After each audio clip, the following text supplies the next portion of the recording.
যখন মানুষের রুহ কবজ করা হয় তখন তার কাছে 5 জন ফেরেশতা আসে। রুহ কবজ করার সময় প্রথম ফেরেশতা এসে বলে, কই তোর আজ শক্তিশালী শরীরের কি হলো, আজকে এত দুর্বল কেন? আর যখন রুহ বাহির হয়ে যায় তখন দ্বিতীয় ফেরেশতা এসে বলে, আজ তোর ধন সম্পদ কোথায় গেল যা তুই দুনিয়ায় জমা করেছিলি? যখন জানাজা করানো হয় তখন তৃতীয় ফেরেশতা এসে বলে, আজ তুই লম্বা সফরের জন্য তৈরি হলি, যে লম্বা সফর তুই কখনো করিসনি। আর যখন কবরে নামানো হয় তখন চতুর্থ ফেরেশতা এসে বলে, কাল তো তুই সবার সাথে ছিলি, আজ তুই একা কেন? আর কবরে রাখার পরে সবাই যখন চলে যায় তখন পঞ্চম ফেরেশতা এসে বলে, তোর আত্মীয় স্বজনরা কোথায়, তুই আজকে একা কেন? তারা থাকলেও কিছুই করতে পেত না। আজকে তুই হয়তো জান্নাতে যাওয়ার আদেশ পাবি, নয়তো জাহান্নামে চলে যাবি। কমেন্টে সুবহানাল্লাহ বলবেন।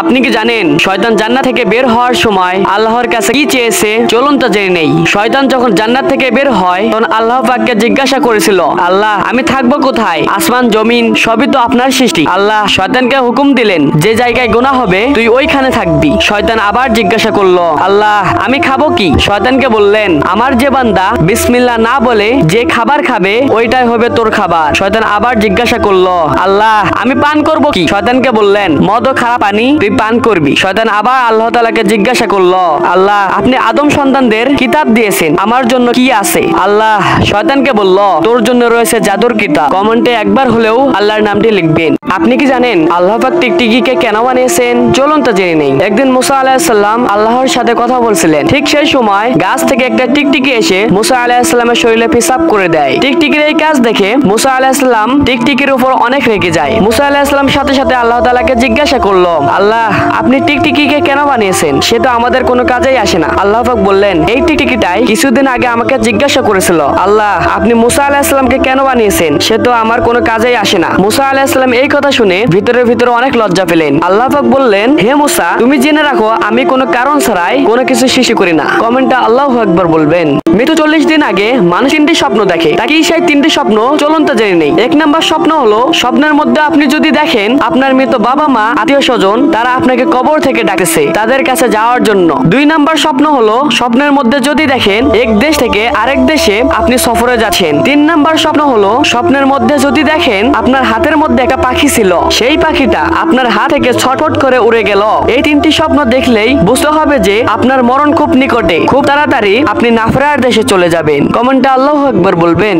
কিয়ামতের পূর্বে সূর্য যখন পশ্চিম দিকে উঠবে তখন মাটি ফেটে একটা দানব বের হবে। এই দানবটি মানুষের সাথে কথা বলতে পারবে। দানবটির হাতে থাকবে মুসা আলাইহিস সালামের লাঠি এবং আঙ্গুলে থাকবে সুলাইমান আলাইহিস সালামের আংটি। এই দানবটি বের হয়ে গোটাল পৃথিবী ঘুরে বেড়াবে এবং তার হাতে থাকা আংটি দিয়ে আল্লাহকে যারা অস্বীকার করেছে তাদের কপালে কাফের লিখে দিবে এবং যারা আল্লাহর প্রতি ঈমান এনেছে তাদের কপালে মুমিন লিখে দিবে। সেই সময় পৃথিবীর অবস্থা এমন হবে যে একজন মুমিন আরেকজন মুমিনকে দেখে চিনতে পারবে, একজন কাফের আরেকজন কাফেরকে দেখে চিনতে পারবে। কিন্তু সেই সময় কাফেররা চাইলেও আল্লাহর কাছে তওবা করতে পারবে না, কারণ সূর্য সেই সময় পশ্চিম দিকে উঠে যাবে আর সূর্য পশ্চিম দিকে উঠে যাওয়া মানে তওবার দরজা বন্ধ হয়ে যাওয়া। এই দানবটি এসে সবাইকে উদ্দেশ্য করে বলবে, মানুষ কোরআনের আয়াতকে অস্বীকার করতো আর আমিও ছিলাম কোরআনের আয়াতের অংশে। আজকে আমি বের হয়ে এসেছি আর এই দানবটির নাম হচ্ছে দাব্বাতুল আরদ। কমেন্টে সুবহানাল্লাহ বলবেন।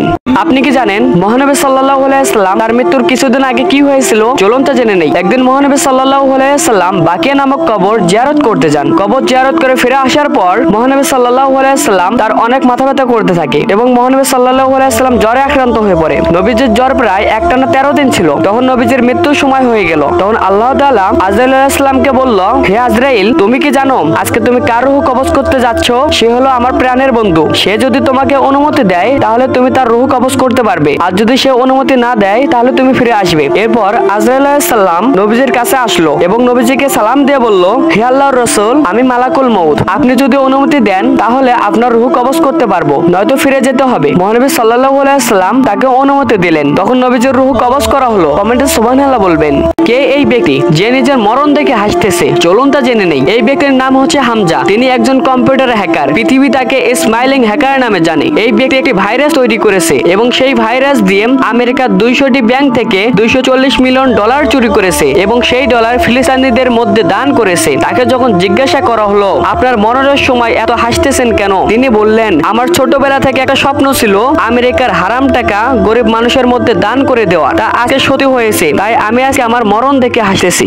একবার শয়তান নিজে ফিরাউনের কাছে আসলো এবং তাকে বলল, হে ফিরাউন, তোমার থেকে বয়সে অনেক বড় আমি, তোমার চাইতে অভিজ্ঞতাও আমার বেশি। যেখানে আমি কখনো নিজেকে খোদা দাবি করিনি, সেখানে তুমি কিভাবে নিজেকে খোদা মনে করলে? এটা শুনে ফিরাউন বলল, আচ্ছা ঠিক আছে, আমি তাহলে আল্লাহর কাছে তওবা করছি। তখন শয়তান বলল, এটা কখনোই করা যাবে না, কারণ মিশরের অনেক মানুষ তোমাকে খোদা মানতে শুরু করেছে। তুমি যদি এখন আল্লাহর কাছে তওবা করো, তাহলে সকলের সামনে তোমার আসল রূপ চলে আসবে, তখন আর কেউ তোমাকে সম্মান করবে না, তোমাকে ভয়ও পাবে না। তখন ফিরাউন নিজের বাদশাহী টিকে রাখার জন্য আরো বেশি করে নিজেকে খোদা দাবি করতে লাগলো, আর এর পরিণতি হিসেবে আল্লাহ ফিরাউনকে এবং তার দলবলকে ধ্বংস করে দিল। আল্লাহু আকবার। কিয়ামতের পূর্বে সূর্য যখন পশ্চিম দিকে উঠবে, তখন মাটি ফেটে একটা দানব বের হবে। এই দানবটি মানুষের সাথে কথা বলতে পারবে। দানবটির হাতে থাকবে মুসা আলাইহিস সালামের লাঠি এবং আঙ্গুলে থাকবে সুলাইমান আলাইহিস সালামের আংটি। এই দানবটি বের হয়ে গোটাল পৃথিবী ঘুরে বেড়াবে এবং তার হাতে থাকা আংটি দিয়ে আল্লাহকে যারা অস্বীকার করেছে তাদের কপালে কাফের লিখে দিবে, এবং যারা আল্লাহর প্রতি ঈমান এনেছে তাদের কপালে মুমিন লিখে দিবে। সেই সময় পৃথিবীর অবস্থা এমন হবে যে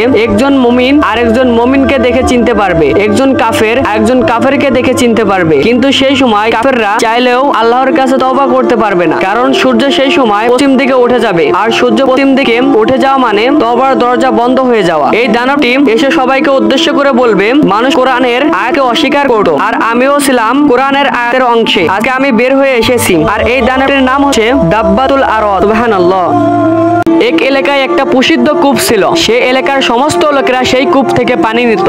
একদিন 8-10 বছর বয়সী দুই বন্ধু সেই কূপের পাশে খেলার সময় তাদের দুইজনের মধ্যে থেকে কূপের ভিতরে একজন পড়ে গেল। অপর বন্ধু কূপের পাশে থেকে চিৎকার করে মানুষের সাহায্য চাইল। ঘটনাক্রমে সেই সময় কূপের পাশে কেউ ছিল না। কোনো উপায় না পেয়ে সেই ছোট্ট 8 বছর বয়সী ছেলেটি তার বন্ধুকে বাঁচানোর জন্য কূপের পাশে থাকা রশিতে বাঁধা বালতি কূপের মধ্যে নামিয়ে দিল। অনেক কষ্ট করে তার বন্ধুকে কূপের ভিতর থেকে টেনে তুলল। তারা দুজন এলাকায় এসে যখন এই কথা বলল, কেউ তাদের কথা বিশ্বাস করলো না। এই ছোট্ট 8 বছরের বাচ্চা কিভাবে আরেকটা 10 বছরের বাচ্চাকে কূপের নিচ থেকে টেনে তুলতে পারে? সেই এলাকায় একজন জ্ঞানী লোক ছিল। সে বলল, হ্যাঁ, ওরা দুইজনের সত্য কথা বলছে। কারণ হচ্ছে সেই ছেলেটি যখন তার বন্ধুকে কূপ থেকে টেনে তুলছিল, তখন তাকে এই কথা বলার মতো কেউ ছিল না যে তুই এই কাজটা করতে পারবি না। আসসালামু আলাইকুম বন্ধুরা, আপনারা কি জানেন মানুষের মৃত্যুর সময় কয়জন ফেরেশতা আসে এবং তারা এসে ওই মৃত ব্যক্তিকে কি কি প্রশ্ন করে? চলুন তা জেনে নেই। মানুষের মৃত্যুর সময় 5 জন ফেরেশতা আসে। তারা একে একে এসে এক এক রকম প্রশ্ন করে। তা কি কি প্রশ্ন করে চলুন তা জেনে নেই। মহানবী সাল্লাল্লাহু আলাইহি ওয়াসাল্লাম বলেছেন, যখন মানুষের রূহ কবজ করা হয় তখন তার কাছে 5 জন ফেরেশতা আসে। রূহ কবজ করার সময় প্রথম ফেরেশতা এসে বলে, কই তোর আজ শক্তিশালী শরীরের কি হলো? আজকে এত দুর্বল কেন? যে শরীর দিয়ে আমরা মানুষকে কষ্ট দিতেছি, যে শক্তির পাওয়ার করতেছি, এই শক্তি সেই দিন থাকবে না। প্রথম ফেরেশতা এসে এই কথাই বলবে যে, কই তোর আজকে শক্তিশালী শরীরের কি হলো? আজকে এত দুর্বল কেন? আর যখন রূহ বাহির হয়ে যাবে তখন দ্বিতীয় ফেরেশতা এসে বলে, আজ তোর ধন সম্পদ কোথায় গেল যা তুই দুনিয়ায় জমা করেছিলি? আজকে আমরা এই দুনিয়ার ধন সম্পদ পেয়ে আল্লাহ তাআলাকে ভুলে গেছি, তাই জন্য দুনিয়াতে আমরা অনেক ধন সম্পদ করে ফেলেছি। যখন আমাদের রূহ কবজ করা হবে, দ্বিতীয় ফেরেশতা এসে একাই প্রশ্ন করবে, কই তোর আজ ধন সম্পদ গুলা কোথায় গেল যা তুই দুনিয়ার মধ্যে জমা করেছিলি, যা নিয়ে ব্যস্ত ছিলি, আল্লাহ তাআলাকে ভুলে গিয়েছিলি? এই কথাটা বারবার করে বলতে থাকবে। এরপর যখন দ্বিতীয় ফেরেশতা চলে যাবে, তারপরে যখন জানাজা করানো হবে, তখন তৃতীয় ফেরেশতা এসে বলবে, আজ তুই লম্বা সফরের জন্য তৈরি হলি, যে লম্বা সফর তুই কখনোই করিসনি। আজকে এই দুনিয়া ছেড়ে নাফরার দেশে তোকে চলে যেতে হবে, যে নাফরার দেশ থেকে আর কখনো কেউ দুনিয়াতে ফিরে আসতে পারবে না। চিরদিনের জন্য ওই নাফরার দেশেই থাকতে হবে। তৃতীয় ফেরেশতা এসে বারবার একই শব্দই বলবে, আজ তুই লম্বা সফরের জন্য তৈরি হলি, যে লম্বা সফর তুই কখনোই করিসনি, আর ওই লম্বা সফর একাই একাই করতে হবে। আর যখন কবরে নামানো হবে, তখন চতুর্থ ফেরেশতা এসে বলবে, কাল তো তুই সবার সাথে ছিলি, আজ তুই একা কেন?